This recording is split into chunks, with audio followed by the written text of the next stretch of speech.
Air force station की जासूसी का आरोपी गिरफ्तार, हनी ट्रैप में फंसकर देता था खुफिया सूचना। अंबाला की CIA-2 ने एक बड़ी कार्रवाई करते हुए एयरफोर्स स्टेशन से जुड़ी संवेदनशील जानकारी दुश्मन देश को भेजने वाले एक आरोपी को गिरफ्तार किया है।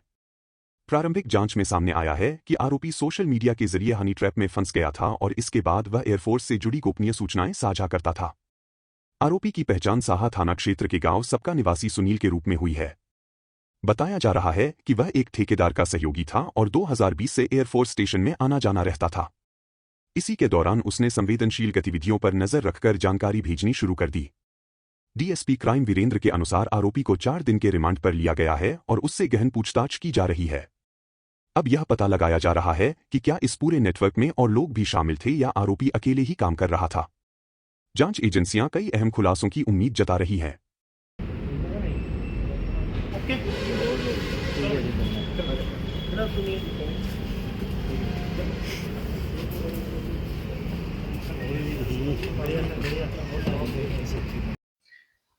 एक इनपुट थी हमारे पास, अंबाला पुलिस के पास, कि एयरफोर्स स्टेशन में जो है एक लड़का है और सस्पेक्टेड था। तो उससे जब पूछताछ की गई तो काफ़ी चीज़ें उसमें निकली। तो बेसिकली वो 2020 एयरफोर्स स्टेशन अंबाला में जो है एक कॉन्ट्रैक्टर के पास नौकरी कर रहा था और कॉन्ट्रैक्टर जो है वो जैसे सरकारी क्वार्टर वगैरह हैं उनकी रिपेयर का जो है काम वो देखते हैं। उसपे मुंशी है ये। तो साहा में गांव पड़ता है, सबका गांव है, वहाँ का रहने वाला है। तो इनपुट के मुताबिक जब पूछताछ की गई और इसका डिवाइस जो है कब्जे में लिया गया तो उसमें काफ़ी चीज़ें ऐसी आई जो देश हित की नहीं थी। तो उस पर फिर मुकदमा दर्ज करके उसको अरेस्ट किया गया है। 4 दिन का उसका पुलिस रिमांड लिया गया है। आई कार्ड वगैरह उसका कब्जे में ले लिया गया है। तो फर्दर जो है अब देखते हैं उसमें और क्या-क्या चीज़ें निकल के आती हैं। पारिवारिक बैकग्राउंड, इसके फादर जो है इंडियन रेलवे से रिटायर्ड हैं।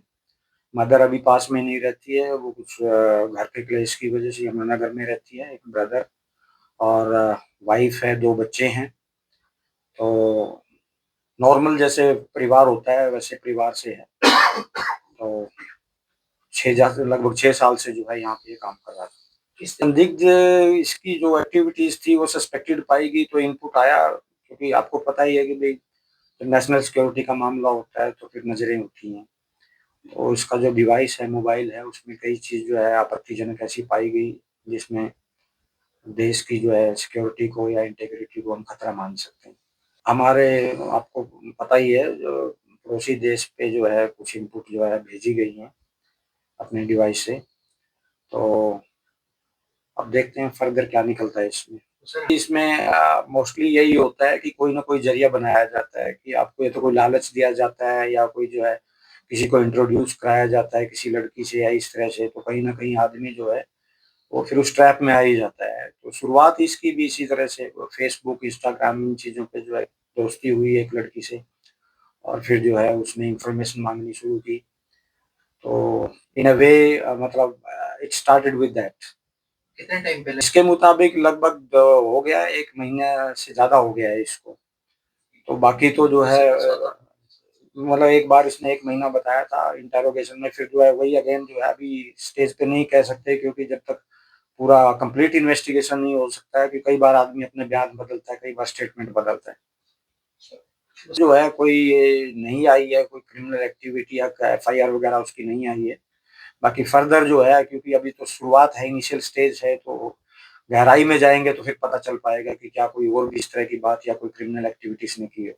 तो सर वही अगेन अभी नहीं कह सकते, फाइनल नहीं कर सकते क्योंकि एक बार जो बोले हम उस पे विश्वास नहीं कर सकते हैं जब तक इन्वेस्टिगेशन पूरी ना हो जाए। और ये मैटर सेंसिटिव है तो जब तक पुख्ता नहीं होता तब तक। तो सर जैसे वो महिला का मैं कह रहा हूँ कि अब इसका तो ये कहना है कि मैं उसका नंबर नहीं जानता हूँ, तो अ, मतलब जब तक जो है आप थॉरोली, क्योंकि आपको साइबर की मदद ये वो सारी चीज़ें काफ़ी सारी चीज़ें इन्वेस्टिगेशन में देखनी पड़ेंगी, उसके बाद ही जो है क्लैरिफ़ाई हो पाएगा।